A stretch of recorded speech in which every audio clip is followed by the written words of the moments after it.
അതാ ഞാൻ പറഞ്ഞു. മതി ഈ അടി നോക്കട്ടെ.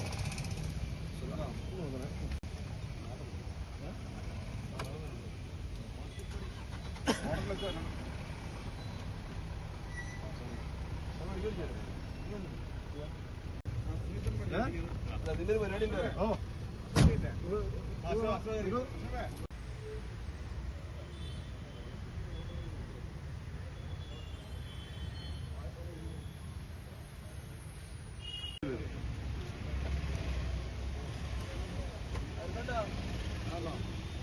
അതിന്റെ ഒപ്പമായിട്ടോ.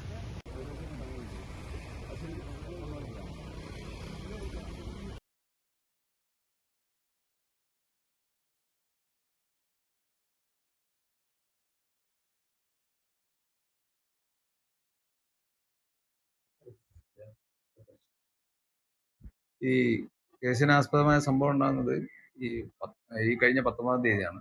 19-ാം തീയതി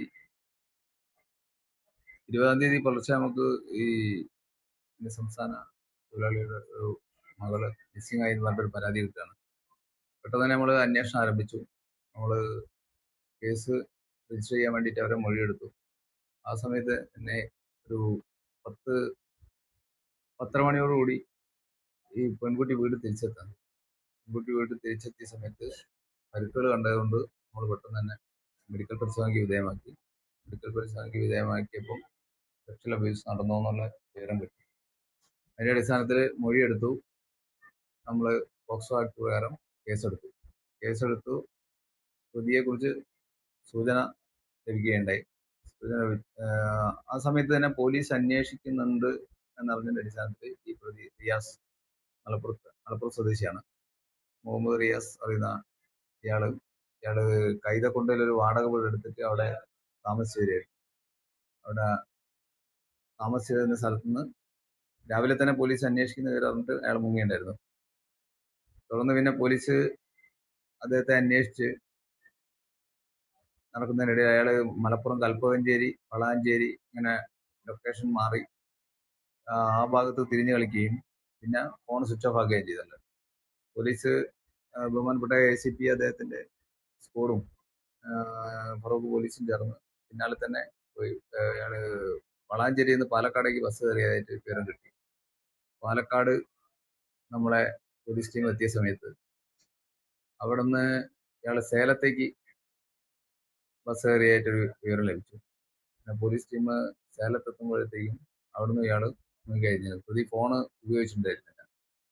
പിന്നെ അവിടെ നമ്മൾ ബസ്സിലെ ജീവനക്കാരും മറ്റും ഫോട്ടോ കാണിച്ച് ഐഡന്റിഫൈ ചെയ്ത സമയത്ത് ചെറിയൊരു സൂചന കിട്ടി മൈസൂർക്കുള്ള ബസ്സിൽ കയറിയിട്ടുണ്ട്. അങ്ങനെ മൈസൂരിൽ നമ്മൾ എത്തിയ സമയത്ത് മൈസൂരിൽ നിന്ന് ഇയാള് ലൊക്കേഷൻ മാറി. അവിടുന്ന് നമുക്ക് ബാംഗ്ലൂർക്കുള്ള ബസ് കണ്ടക്ടർമാരായിട്ട് ബന്ധപ്പെട്ട് അവരെ ഫോട്ടോ കാണിച്ചിട്ട് ഒരു ബസ്സിൽ ഇയാൾ ഉണ്ടായിരുന്നു എന്നുള്ള വിവരം കിട്ടിയതിന്റെ അടിസ്ഥാനത്തിൽ പോലീസ് ബാംഗ്ലൂരിലെത്തി. അവിടെ നിന്നും ഇയാള് ഫോണ് ഉപയോഗിക്കാത്തതുകൊണ്ട് ഇയാളെ ലൊക്കേറ്റ് ചെയ്യാൻ ബുദ്ധിമുട്ടി. ഇയാൾ വാട്സപ്പും സോഷ്യൽ മീഡിയ ഒക്കെ ഉപയോഗിച്ചിട്ട് ഒരു ചെറിയ ബന്ധപ്പെടൽ അവിടെ ഉണ്ടായി. അവിടെ പഴയ സുഹൃത്തുക്കളെ ഇയാൾ കണ്ടിരുന്നു. പഴയ സുഹൃത്തുക്കളെ കണ്ട് അവിടെ നമ്മൾ എത്തിയ സമയത്ത് ഇയാള് ചെന്നൈക്ക് ട്രെയിൻ കയറിയതായി വിവരം ലഭിച്ചു. ആ CCTV ചെന്നൈക്ക് ട്രെയിൻ കയറുന്ന CCTV ലഭിക്കുകയുണ്ടായി. അയാൾ ചെന്നൈയിൽ എത്തുന്നതിന് മുമ്പ് തന്നെ നമ്മുടെ പോലീസ് ടീം ചെന്നൈ റെയിൽവേ സ്റ്റേഷനിലെത്തി. അവിടുന്ന് റെയിൽവേ സ്റ്റേഷൻ പരിസരത്ത് വെച്ച് ഇയാൾ ഇന്നലെ രാത്രിയോടുകൂടി 11:45 അവിടുന്ന് പിടികൂടുകയും ചെയ്തു. അങ്ങനെയാണ് ഇന്നിവിടെ എത്തിച്ചിട്ടുണ്ട്. മെഡിക്കൽ പരിശോധന കഴിഞ്ഞ് സ്റ്റേഷനിലേക്ക് കൊണ്ടുവരും. ഇയാളെ സഹായിച്ച ഒരു യഹിയ, മലപ്പുറം പാണ്ടിക്കാട് സ്വദേശിയ യഹിയനെ നമ്മൾ നേരത്തെ അറസ്റ്റ് ചെയ്ത് അയാൾ റിമാൻഡിലാണുള്ളത്. ഇതാണ് ഈ പിടികൂടിയ ഒരു ചിത്രം.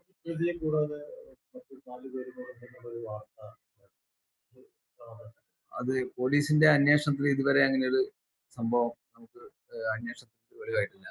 കാരണം പോലീസ് തന്ന മൊഴിയിലോ ഡോക്ടർക്ക് കൊടുത്ത മൊഴിയിലോ അല്ലെങ്കിൽ കോടതിയിൽ കൊടുത്ത മൊഴിയിലോ അങ്ങനെ ഒരു സംഭവം, ഒരു സെക്ഷൽ അബ്യൂസ് മറ്റുള്ള ആൾക്കാർ നടത്തി എന്നുള്ള രീതിയിലുള്ള മൊഴി തന്നിട്ടില്ല. ഇപ്പൊ അങ്ങനെ ഒരു സംഭവം ഉണ്ടെങ്കിൽ അതും കൂടി അന്വേഷണത്തിൽ വിശദമായി അന്വേഷിക്കും. അതിലുണ്ടെങ്കിൽ അതിന് നിയമ നടപടി എടുക്കും.